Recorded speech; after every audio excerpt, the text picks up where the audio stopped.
Coming up on the live and interactive ACSA legislative lunch break, Edgar and I will get you all of your latest news and information from the state capitol and CDE with an in-depth analysis on how it impacts your school community. Plus, we'll take you to Washington, D.C. We've got our federal policy leaders on the show today. Reg Leichty from the Foresight Law and Policy. He'll be with us today.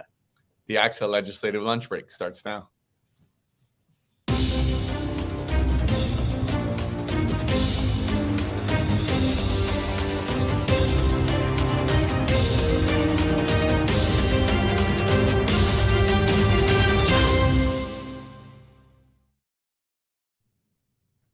It is 1:03 here on a Wednesday. We welcome you to the live and interactive ACSA legislative lunch break, along with Dr. Edgar Zazwata, ACSA's executive director. I'm Naj Alikhan, ACSA's senior director of marketing and communications. Welcome. We are honored to have you here on a Wednesday. Go ahead and jump into the chat like many of you have already done. Say hello and let us know where you're watching from today. Edgar, Lester Powell first on the chat today, followed by Gail Olson and Mark Campbell, and then your former superintendent, Grant Bennett. How are you today? Good. As you can see me trying to, the tricks of the trade there. I know backstage when Michael or Gianna or yourself tell me like adjust to one side or the other, I always get confused by what is right mean right or left mean right. Anyway. Yeah. I know some of these things that I've come to appreciate is I know we were going down memory lane of our early days here on the lunch break, and somewhat embarrassing actually, back on some of those early shows, our camera angle, our visuals. So yeah, I've learned that they yeah, right. Look at that. I mean, like that's an oldie but a goodie right there. There's so much to be said about this photo. I don't know. I don't know if we should feel good about that. We're both sporting a little bit more hair there. Yeah. I don't know if that's a good or a bad thing. The facial hair, there's so much here in these pictures. But I have to say, okay, here's my favorite part about this. And you could give the viewers context. This is what we do. If I'm not mistaken, this was on budget day, right? Yep. And I would love how it's like, live from the ACSA newsroom, and you're in Sacramento. What folks didn't know is we're literally standing right next to each other. It's the magic of television, ladies and gentlemen. Edgar and I were literally right next to each other to the point where you and I could have done a high five in between as the toss from me to you. That's how close we were. But I mean, you're exactly right. How you and I have changed since then. More hair, certainly. Both of us with completely different facial hair now than we had in there. I don't remember. I see a little bit more gray on you, Naj. Not me at all. Only you. But, I know. I knew you were going to say that. As my son or daughter love to remind me there. It was one of the things. Thanks to you, I know we got some little bit of coverage here on local TV on one of the issues on teacher recruitment, and that was the first thing my kids wanted to tell me. Not that it was cool that their dad was on TV. They wanted to point out that, oh yeah, it looks like your beard's going really gray. That's what they want. That's what they wanted to tell me. So. Well, you know what, our good friend Jamie Green it makes a point here about nice mean mug Edgar, face orange, raised eyebrow, the whole thing. So Jamie, you're exactly right, and thank you, Jamie, for making me feel a little bit better about how I looked and just going right after Edgar and that look. Edgar, you do look like a tough guy right there. Apparently, we must have been taking on some, 16, 17. There's some rough years there. So we must have been battling some hard legislative issues there. Is all I can say. Yeah, you're not wrong. Hey, I want to point this out because I just looked over at the chat, and then we'll move over to our news headlines. Jeff Oakes, who's a longtime viewer, logging in for the first time as superintendent in Princeton Joint Union School District, ACSA Region 2. So Jeff, I'm welcome. We are always happy to have you here, and welcome to your new position as superintendent over there in Princeton Joint Union. You hope the fact that now he's the main man there will not mean that he's so busy that he can't tune in to these weekly shows. But that's always a cool part about the first beginning of the school year, just seeing our leaders as they're progressing through their own leadership journeys, and sometimes folks have new capacities and whatnot. So that's always an exciting part of the year. So congratulations. I don't know if you just saw Scott Smith, our good friend over at ABC Unified, saying that you and I look like characters from a mid '80s police drama. That stuff. I love Best one today. Hey, let's go get to some news headlines here, and we'll start in Marietta Valley. We mentioned last week that the Marietta Valley Unified School District Board was reviewing that policy that had passed over in the Chino Valley Unified School District, mandating that parents be told if their child asked to be identified with a gender or a name different from what was assigned at birth. According to our friends over at EdSource, the board in a 3-2 vote accepted the policy passed in Chino, quote, as is, mandating that parents will be told if their child shows any indication of being transgender. So we will wait to see if there's any state intervention in some manner on that board decision. Also, folks, want to bring your attention to an EdSource op-ed by our own Edgar Zazweta discussing a bill that would change the funding pathway for mental health services for children and students up to the ages of 25 years old. There it is on your screen, and then we will put a link to the op-ed because it's a good one for you to read if you haven't read it yet. A few notes for you following that op-ed, because there was a lot of movement on what is being called the Mental Health Services Act modernization. At 1:30 today, so in 21 minutes, the Senate Health Committee is hosting an informational hearing about the proposal. But the same day Edgar's op-ed was released, the Nonpartisan Legislative Analyst's Office released a brief where they affirmed all of the points that ACSA and other advocacy groups have been voicing during the week, and actually even before. ACSA has been meeting with lawmakers and leadership, pushing on their points.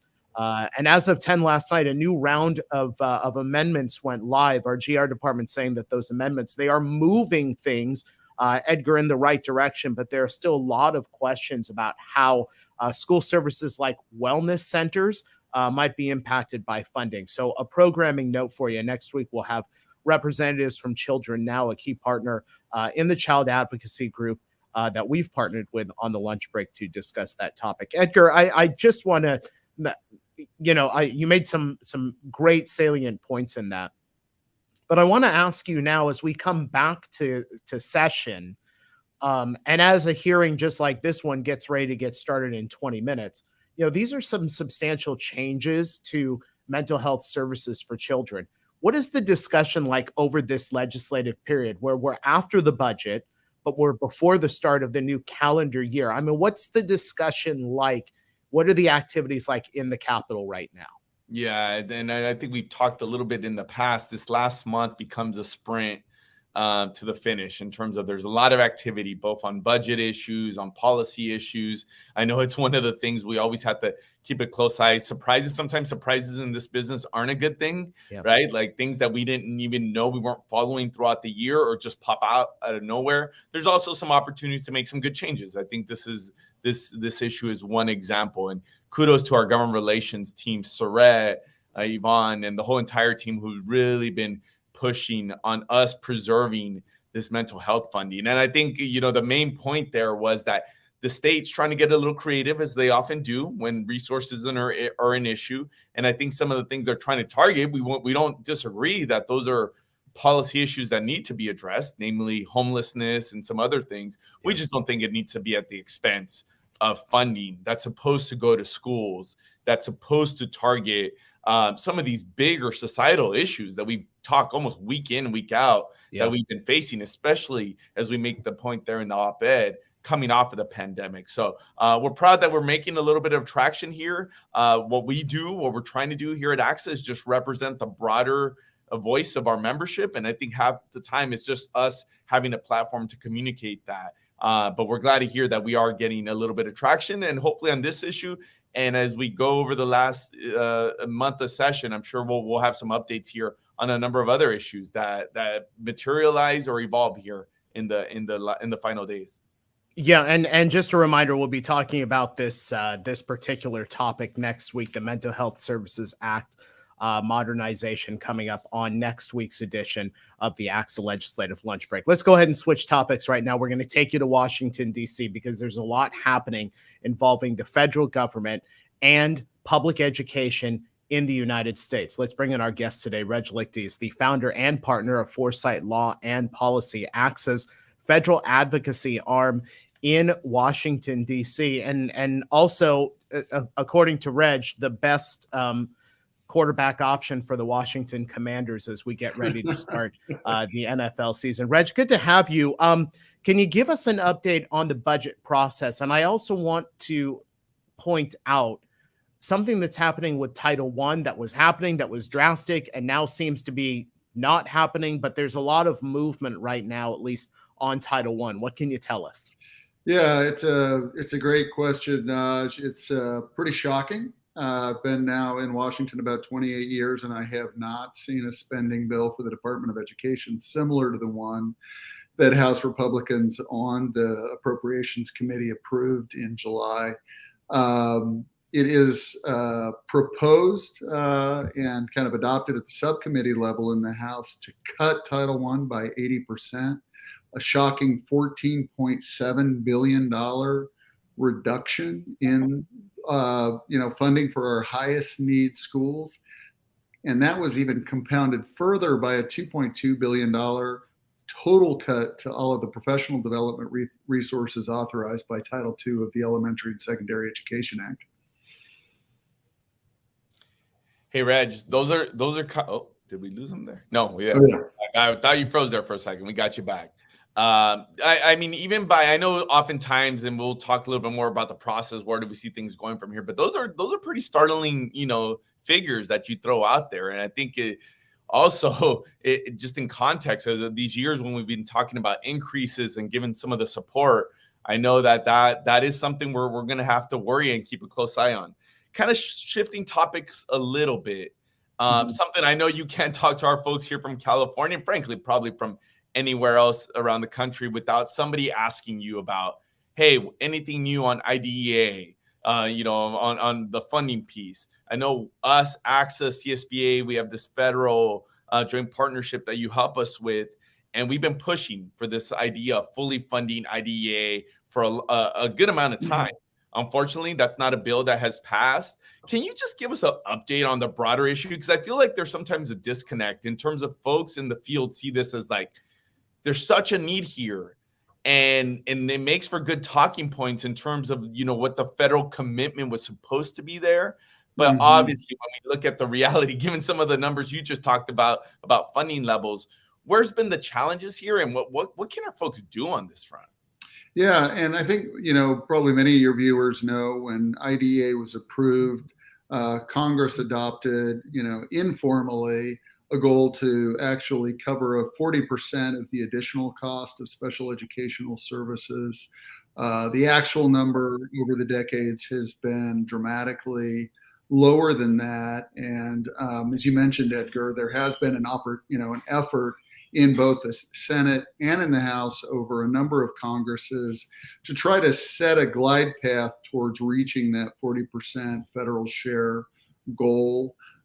This is actually a very timely topic. So just before the summer recess began at the beginning of August, legislation was reintroduced in the Senate and in the House to set Congress on that 40% pathway. I think there are, thanks to the work of the ACSA-CSBA partnership and other allies in this fight, 93 co-sponsors of that bill in the House, 29 co-sponsors in the Senate.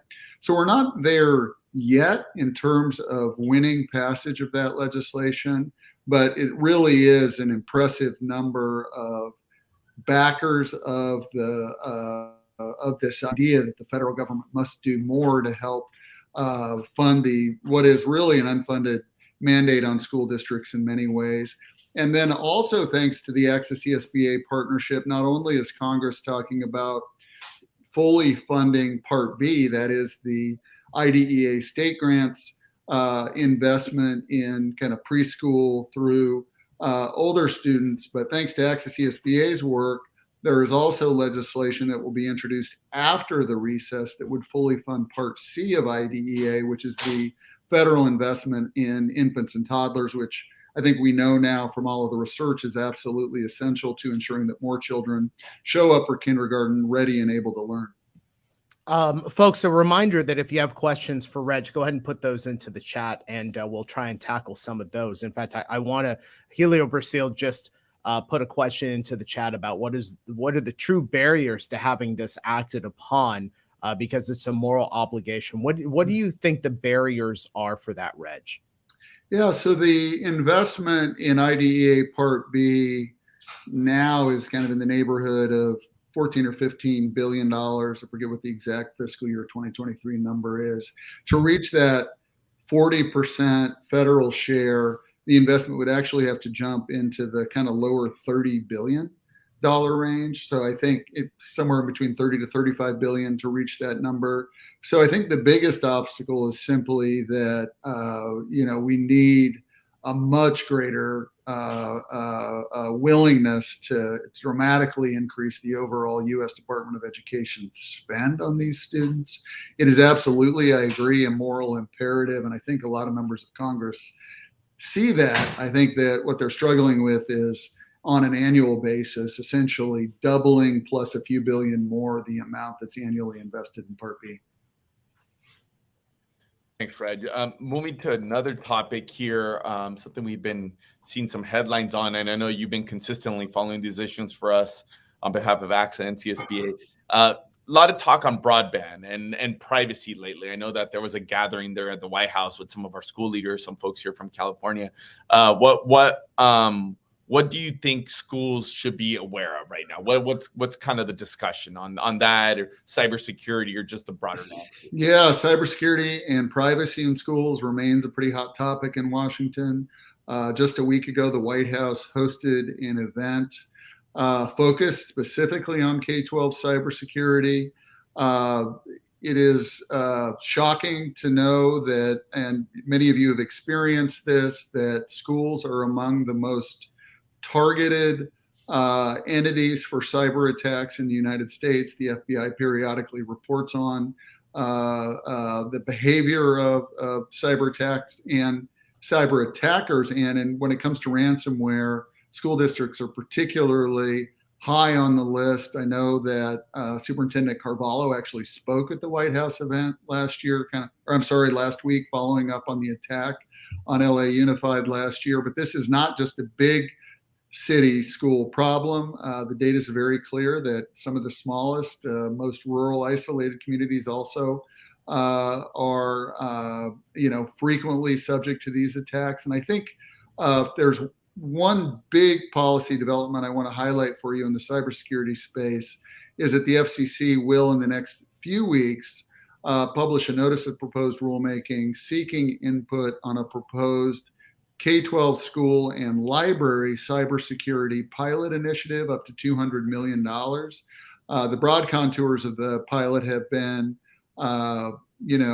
described by FCC Chairwoman Rosenworcel. We'll know more when they publish the program in the Federal Register for comment, and I think that will be an opportunity for ACSA and CSBA and the partnership to weigh in on school district needs and the need for additional funding and investment in both the technology required to defend schools from cyber attacks, but also potentially the personnel. And then what we also heard from the White House last week is that there is an effort underway at the Department of Homeland Security and the Cybersecurity and Infrastructure Security Agency. The shorthand for that is CISA, not the pop singer, but the sort of sub-agency at DHS. There are free K-12 resources that have been developed by CISA that I would encourage all of you to check out. But the hope is that CISA will also begin to make some investment in helping schools meet the costs of these cyber attacks, so that we can prevent more and not deal with closed schools, damaged networks, lost student data, lost personnel data. Look, in public education, it was all about acronyms. What was that, Reg? Just so that we can hear you say it again. Yeah, so the Department of Homeland Security has an office called the Cybersecurity and Infrastructure Security Agency, CISA. And so if you type in CISA and K-12 cybersecurity, you'll probably pretty quickly find a Google link or to some of these resources, and then we'll continue to hopefully provide information that we can send out through your kind of networks about additional developments later this fall. Got it. Let me ask you, I know Edgar has one more question, but I'll ask you this about other federal issues impacting public education that our members, our school leaders need to know about. Yeah, so the Senate Education Committee, the Health, Education, Labor, and Pensions Committee is focused on updating something called the Education Sciences Reform Act. This is the federal law that authorizes all of the work of the National Center for Education Statistics and the National Center for Education Research. It also authorizes the work of the National Comprehensive Centers and the regional labs that support school districts and state departments of education with their technical assistance needs. It is a very outdated law. It has not been updated since early 2002. It is not, right, the most consequential funding law for public education, but it is very important with regard to the research that federal funding supports on behalf of schools, and again, the technical assistance and the programs like the State Longitudinal Data Systems program that support data collection and use by districts. So keep a close watch on that work in the Senate Help Committee. When they return in September, we expect the potential vote by the committee then. And the House Education Committee Chair, Mrs. Fox, has said if the Senate is able to pass an ESRA rewrite bill, she will also make it a priority of her committee. So that is an area of work that we think can happen on a bipartisan basis over the coming months, and fingers crossed that they can actually get something on the president's desk.